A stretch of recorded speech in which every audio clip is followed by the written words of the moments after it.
नमस्कार, स्वागत है आप सभी का एबी स्टार न्यूज में और मैं हूं आपके साथ जुबैर चौधरी। वक्त तो चला यूपी के बुलेटिन अपना उत्तर प्रदेश का, जहां सबसे पहले बात करेंगे अखिलेश यादव की। बता दें कि मायावती ने अखिलेश यादव पर गिरगिट गला बयान दिया था, जिसके बाद बाराबंकी पहुंचे अखिलेश यादव ने मायावती के बयान पर पलटवार किया है।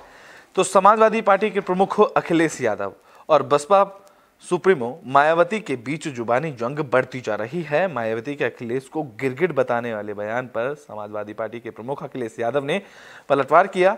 उन्होंने कहा कि समाजवादियों ने मायावती को हमेशा सम्मान देने का काम किया है। बसपा प्रमुख मायावती के गिरगिट बताने पर बाराबंकी पहुंचे पूर्व मुख्यमंत्री अखिलेश यादव ने पलटवार करते हुए कहा कि मायावती ने रंग बदलने की बात दबाव में कही होगी। उन्होंने बीजेपी का नाम लिए ही बिना कहा कि मायावती पर ऊपर से दबाव है। समाजवादी पार्टी प्रमुख अखिलेश यादव ने कहा कि पीडीए आधी आबादी के सामान की बात करता है और मायावती रंग बदलने की बात कह रही हैं। पीडीए में दलित भाई और आधी आबादी भी है। उन्होंने कहा कि पीडीए का मतलब आधी आबादी है। आधी आबादी को सामान दिलाने की बात मायावती रंग बदलने की चर्चा कर रही हैं। अखिलेश यादव ने कहा कि इंडिया गठबंधन की मजबूती के लिए और दलों को शामिल करने की कोशिश की जा रही है। बीजेपी पर निशाना साधते हुए उन्होंने कहा कि जनता दुखी है, सरकार महंगाई रोक पाने में नाकाम साबित हुई है, बेरोजगारी की समस्या भी खत्म नहीं हो पा रही है। हम तो उन्हें, अगर आपको याद हो, सपा और बसपा के गठबंधन की सबसे पहली शर्त यही थी कि वो प्रधानमंत्री बनेंगी। हम तो इसलिए वोट दे रहे थे उस गठबंधन में कि प्रधानमंत्री बने। और आज अगर ये भाषा इस्तेमाल हो रही है, जो रंग बदलने वाली बात है, तो कहीं ना कहीं मैं समझता हूँ उनके ऊपर दबाव है या दबाव होगा, जिसके कारण उन्हें इस तरह की बात करनी पड़ रही है। किसका दबाव है? किसका तो मुझे भी नहीं पता, आप भी पता करो।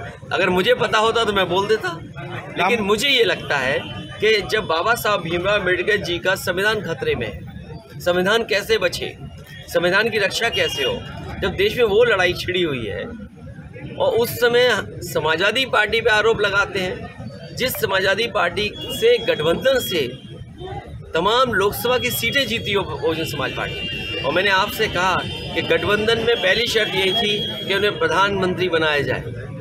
उस पक्ष में जो पार्टी रही हो, वो पार्टी क्यों किसी का अपमान करेगी? अगर हमारा सम्मान देना उन्हें खराब लग रहा है तो मैं क्या करूं उसके लिए? हम तो बाराबंकी दौरे पर पहुंचे अखिलेश यादव एक चाय की दुकान पर रुके, जहां पर उन्होंने लोगों से चाय पर चर्चा की।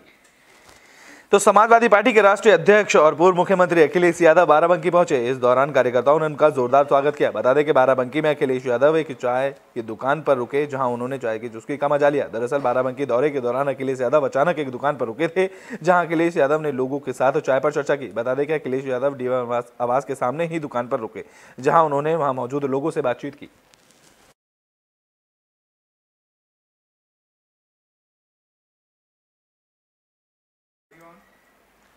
तो बुलेटिन में बात अब फिरोजाबाद की कर लेते हैं। बता दें कि फिरोजाबाद में 22 जनवरी को होने वाले रामलला की प्राण प्रतिष्ठा को लेकर खास चूड़ियां बनाई जा रही हैं। तो राम मंदिर प्राण प्रतिष्ठा को लेकर कांच नगरी फिरोजाबाद भी तैयार है। यहां से प्रभु श्री राम, माता सीता और राम मंदिर की डिजाइन वाली चूड़ियां बनकर अयोध्या भेजी जाएंगी। प्राण प्रतिष्ठा समारोह में भाग लेने वाली महिलाओं की कलाई पर फिरोजाबाद निर्मित रंग बिरंगी कांच की चूड़ियां खनकेंगी। अयोध्या भेजने के लिए बनाई गई चूड़ियों पर भगवान राम, सीता और राम दरबार के साथ साथ बाकी देवी देवताओं के चित्र उकेरे गए हैं। पहली बार में 10,000 चूड़ियां और कंगनों के बॉक्स अयोध्या भेजे जा रहे हैं। इन पर सोने का काम बेहद ही बारीकी से किया गया है और इसकी तैयारी 6 महीने पहले से की जा रही थी और अभी भी सैकड़ों कारीगर जोरों शोरों से इसकी तैयारी में लगे हुए हैं। चूड़ी व्यवसायी आनंद अग्रवाल ने बताया कि ये चूड़ियां 22 जनवरी के लिए अयोध्या में भेजी जा रही हैं। सीता जी के सुहाग के आशीर्वाद के रूप में मातृ शक्तियों को यह चूड़ियां प्राप्त होंगी। इन चूड़ियों का काम काफी बारीकी से हो रहा है और इसमें गोल्ड का वर्क किया जा रहा है। इसमें तैयार करने के में करीबन 6 महीने से इसकी तैयारी चल रही थी और केवल डिजाइनिंग में ही इन चूड़ियों की 2 महीने लगे हैं। ये राम मंदिर से संबंधित विषय है और दूसरा इस विषय में आपको अवगत कराना चाहता हूँ कि एक इंस्पायरेशन होती है मेरे अंदर 1990 से, जब राम मंदिर जन्मभूमि का आंदोलन चला था, उस समय से भगवान राम के प्रति एक श्रद्धा तो देश के हर नागरिक में है, जो सनातन धर्म को मानता है हर व्यक्ति में, तो मेरे अंदर कुछ श्रद्धा ज़्यादा थी। और उस आंदोलनों में मैं प्रमुख रूप से मैंने भाग लिया था। मैं अयोध्या भी रहा, उस समय मुझको 2 दिन वहाँ अयोध्या में बंद किया गया, फिर 2 दिन के बाद मुझे रिहा किया गया। तो एक बड़ी मन में उत्सुकता रहती थी और बड़ी वेदना रहती थी उस समय कि ये हमारा हिंदू देश होते हुए, हालांकि लोकतांत्रिक ढांचा था, कि हमारे राम कब टेंट से बाहर निकलेंगे। और उस प्रक्रिया में मन में हमेशा यही द्वंद्व चलता रहता कि आखिर ऐसा कब होगा और कौन आएगा। सौभाग्य से कालखंड में कालांतर के बाद 2014 में माननीय प्रधानमंत्री मोदी जी के नेतृत्व में भाजपा की सरकार बनी और भाजपा की सरकार बनने के उपरांत उन्होंने और विश्व। तो बुलेटिन में बात देवरिया की कर लेते हैं। बता दें कि देवरिया में विकसित भारत संकल्प यात्रा के तहत कार्यक्रम का आयोजन किया गया। यह कार्यक्रम कृषि मंत्री सूरज प्रताप शाही के प्रत्येक गांव में किया गया। तो देवरिया में विकसित भारत संकल्प यात्रा के तहत कार्यक्रम का आयोजन किया गया। बता दें कि कृषि मंत्री सूर्य प्रताप शाही के प्रत्येक गांव पकहा में कार्यक्रम का आयोजन किया गया। वहीं मुख्य अतिथि कृषि मंत्री सूर्य प्रताप शाही ने कार्यक्रम की शुरुआत की, जहां उन्होंने गरीब लोगों को कंबल बांटे और बच्चों का अन्न प्राशन भी कराया।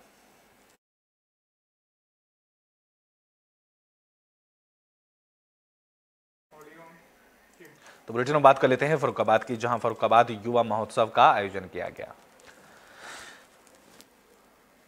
फर्रुखाबाद में युवा महोत्सव प्रतियोगिता का आयोजन किया गया। बता दें कि यहां मिस इंडिया और मिस यूपी की प्रतियोगिता का भी आयोजन किया गया। युवा महोत्सव कार्यक्रम का उद्घाटन समिति के चेयरमैन डॉक्टर संदीप शर्मा ने किया। कार्यक्रम में विभिन्न जिलों से आई युवतियों ने प्रतिभाग किया, जहां जौनपुर यूपी की प्रियम सिंह के सर पर मिस इंडिया 2023 का ताज सजा, जबकि कानपुर की नेहा शुक्ला मिस यूपी और मुस्कान को मिस फर्रुखाबाद चुना गया।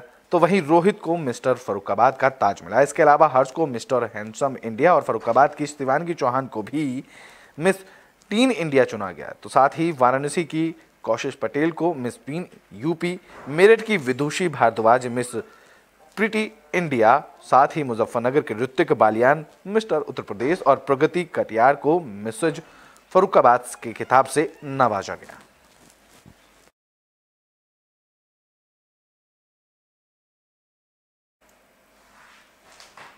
तो बुलेटिन में बात कर लेते हैं महोबा की, जहां पर सिद्ध बाबा आश्रम में मेले का आयोजन किया गया। तो महोबा में विकासखंड पनवाड़ी के थाना महोबकंठ में सिद्ध बाबा आश्रम में मेले का शुभारंभ किया गया। बता दें कि महोबकंठ ग्राम प्रधान प्रतिनिधि अनूप पटेल ने मेले का शुभारंभ किया। दरअसल सिद्धि बाबा मेले में कई प्रतियोगिता का आयोजन किया जाना है, जिसमें घोड़ा डांस, अंतर्राष्ट्रीय कबड्डी महिला और पुरुष वर्ग, बूगी बूगी डांस प्रतियोगिता और दंगल का आयोजन किया जाएगा। इस दौरान महोबकंठ ग्राम प्रधान प्रतिनिधि अनूप पटेल ने बताया कि हमारी कमेटी के सदस्यों और पनवाड़ी विकासखंड के ग्राम प्रधानों सहित ग्रामीण क्षेत्र से लोगों का सहयोग इस मेले को लेकर मिल रहा है। अनूप पटेल ने बताया कि बाहर से आए हुए दुकानदारों से किसी भी प्रकार का कोई शुल्क नहीं लिया जा रहा है। साथ ही कमेटी के सदस्यों की तरफ से पूरी निष्पक्षता के साथ मेले में ड्यूटी दी जा रही है, जिसमें किसी भी दुकानदार को या आने जाने वाले राहगीरों को कोई समस्या ना हो सके। जनता के लिए यही संदेश देना चाहेंगे, जो हमारे यहाँ की प्रतिभाएं छुपी हुई हैं, जैसे कबड्डी हो या क्रिकेट का हो या दंगल का हो, वो हम लोगों को सामने लेकर आना है कि हम लोगों की जो यंग पीढ़ी है वो कबड्डी में और दंगल में और भी अन्य जो प्रोग्राम होते हैं उसमें रुचि लें। और हमारा बुंदेलखंड का नाम। तो बुलेटिन में बात मथुरा की कर लेते हैं, जहां हिंदू संगठनों का प्रदर्शन देखने को मिला है। बता दें कि प्रदर्शन ममता बनर्जी के खिलाफ किया गया और जहां उनका पुतला भी फूंका गया। तो पश्चिम बंगाल में पिछले दिनों साधु संतों के साथ हुई मारपीट और बर्बरता से नाराज वृंदावन में हिंदू संगठनों ने ममता बनर्जी के खिलाफ विरोध प्रदर्शन किया, जहां नारेबाजी करते हुए कार्यकर्ताओं ने ममता बनर्जी का पुतला फूंका। इस दौरान हिंदू संगठनों ने केंद्र सरकार से पश्चिम बंगाल में राष्ट्रपति शासन लागू करने की भी मांग की, जहां उन्होंने कहा कि पश्चिम बंगाल सरकार साधु संतों पर हुए अत्याचार पर मूक दर्शक बनी हुई है। सड़कों पर उतरे हिंदू संगठनों ने विरोध प्रदर्शन करते हुए ममता बनर्जी का पुतला जलाकर अपनी नाराजगी जाहिर की। इस दौरान प्रदर्शनकारियों ने कहा कि पश्चिम बंगाल में बर्बरता पर वहां की सरकार मूक दर्शक बनकर बैठी हुई है और अब तक भी आरोपियों की गिरफ्तारी नहीं की गई है।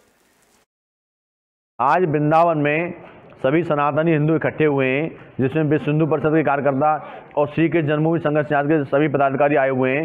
और आज वृंदावन में ममता बनर्जी का पुतला दहन किया गया है, क्योंकि पश्चिम बंगाल में जब से ममता सरकार बनी है तब से सनातनी हिंदुओं की हत्याएं हो रही हैं, साधु संतों की हत्याएं हो रही हैं और ममता सरकार उन हत्याओं पर कोई कार्रवाई नहीं कर रही है। तो यहाँ सभी सनातन हिंदुओं ने आज ममता बनर्जी का पुतला फूंका है और अपना आक्रोश प्रकट किया है। जब से ममता सरकार बनी है तभी से कोई भी सनातनी हिंदुत्व की आवाज़ उठाता है उसकी हत्या कर दी जाती है। हजारों हिंदुओं को मरवा दिया गया है।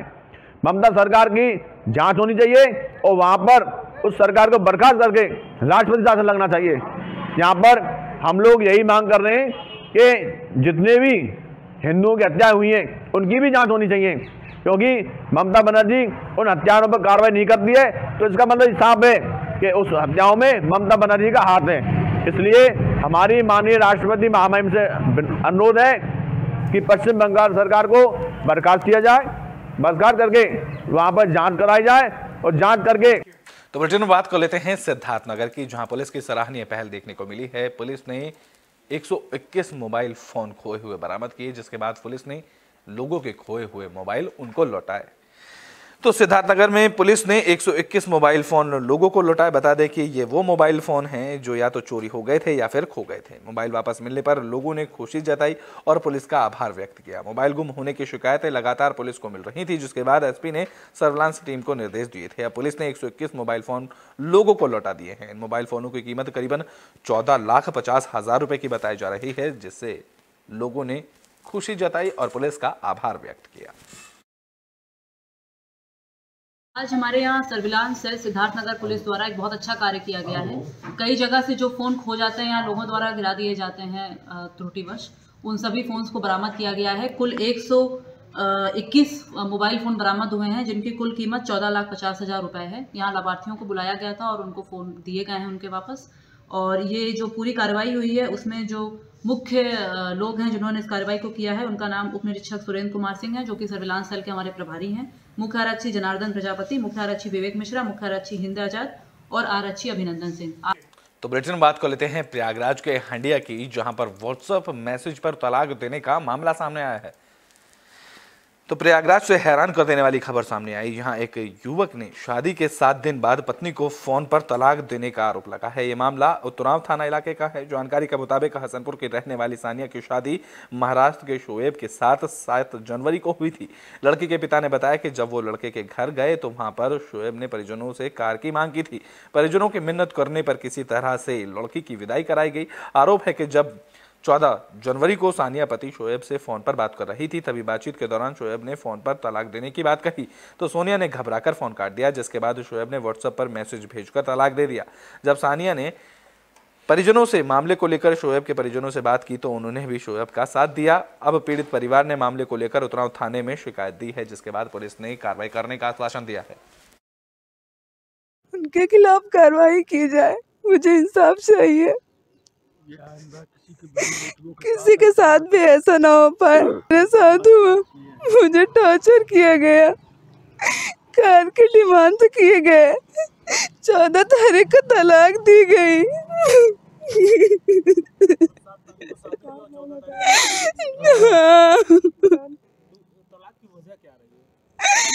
कार मांग रहे थे, कार के पैसा, मुझे जान से मारने की भी धमकी दी गई।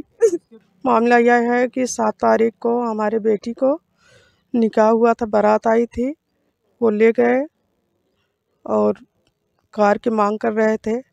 15 लाख रुपए दिया हमने और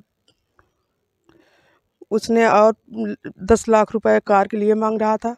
वो कह रहा था, उसका बाप कह रहा था कि 10 लाख रुपए हमारे लड़के के दे दीजिए कार के लिए। तो बुलेटिन में बात एटा की कर लेते हैं। एटा से हैरान कर देने वाला मामला सामने आया। यहाँ एक जिंदा युवक ने अपना अंतिम संस्कार किया। बता दें कि इस दौरान 2 दिन बाद उस युवक की मौत हो गई। तो एटा से हैरान कर देने वाली खबर सामने आई। यहाँ एक जिंदा युवक ने अपनी 13वीं का आयोजन किया और पिंडदान भी किया। शख्स ने अविवाहित होने के चलते खुद का पिंडदान और 13वीं की। ये मामला सकीट थाना इलाके के मुंशी नगर का है। इतना ही नहीं, शख्स हाकिम सिंह ने भाई भतीजे पर मारपीट कर जमीन कब्जाने का आरोप लगाया और जमीन का कुछ हिस्सा बेचकर जिंदा रहते ही खुद की 13वीं का आयोजन किया। हाकिम सिंह का कहना था कि मरने के बाद भाई भतीजे उसकी 13वीं नहीं कराएंगे, इसलिए समाज को देखते हुए उसने खुद 13वीं का फैसला किया और 13वीं का आयोजन किया और अपने अंतिम संस्कार का भी आयोजन कराया, लेकिन उसके 2 दिन बाद ही उनकी मौत हो गई।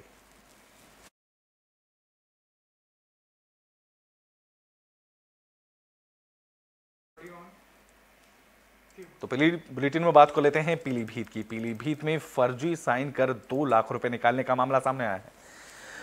तो पीलीभीत में प्राइमरी स्कूल में शौचालय निर्माण के लिए पैसे तो निकाल लिए गए, लेकिन शौचालय नहीं बनवाया गया। यह मामला बिसलपुर ब्लॉक के भगवंतपुर करोड़ प्राइमरी स्कूल का है। जानकारी के मुताबिक स्कूल का चार्ज अंकित अग्रवाल के पास है।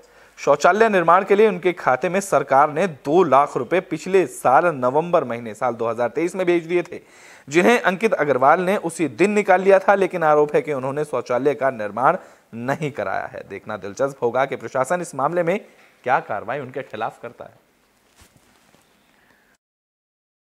मेरी समस्या ये है सर, अपने स्कूल का मैं प्रबंधक समिति अध्यक्ष हूँ और जो है अंकित अग्रवाल ने हमारे फर्जी हस्ताक्षर करके 2 लाख रुपए निकाल लिए थे। वो आए थे सर शौचालय निर्माण के लिए।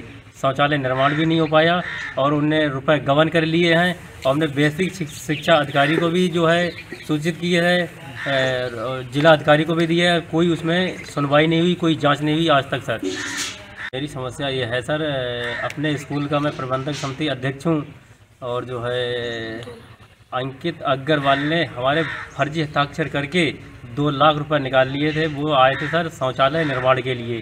शौचालय निर्माण भी नहीं हो पाया और उनने रुपए गबन कर लिए हैं और हमने बेसिक शिक्षा अधिकारी को भी जो है सूचित किए है। तो बुलेटिन के आखिरी में बात कर लेते हैं मथुरा की, जहां राशन डीलर की सराहनीय पहल सामने आई है। राशन डीलर की तरफ से 120 आवारा पशुओं को पकड़कर गौशाला भेजा गया है। तो मथुरा में ग्राम पंचायत परखाम के राशन डीलर का सराहनीय काम देखने को मिला। दरअसल लोग आवारा जानवरों के आतंक से परेशान थे। लोगों के परेशानी को देखते हुए राशन डीलर ने आवारा जानवरों से निजात दिलाने का बीड़ा उठाया और ग्रामीणों की मदद से 120 आवारा जानवरों को गौशाला भेजा। मामला आया है जी, गांव की पंचायत हो रही, पूरा गांव इकट्ठा हुआ, मंत्री जी का लेटर पैड लाया, उसके बाद गौशाला में गाय पहुंची। ऐसी प्रेरणा आपको कहां से मिली? गांव बारिंदा ही गए, गाय आवारा डोल रही है, लट खा रही है, कोई मार रहा हो, गिरा रहा हो, इनने जी इनको पहुंचा दो गौशाला। मामला आया है जी, गांव की पंचायत हो रही, पूरा गांव इकट्ठा हुआ, मंत्री जी। तो यूपी के बुलेटिन अपना उत्तर प्रदेश में भी के लिए बस इतना ही। देश और दुनिया की तमाम खबरों के लिए देखते रहें AB स्टार न्यूज।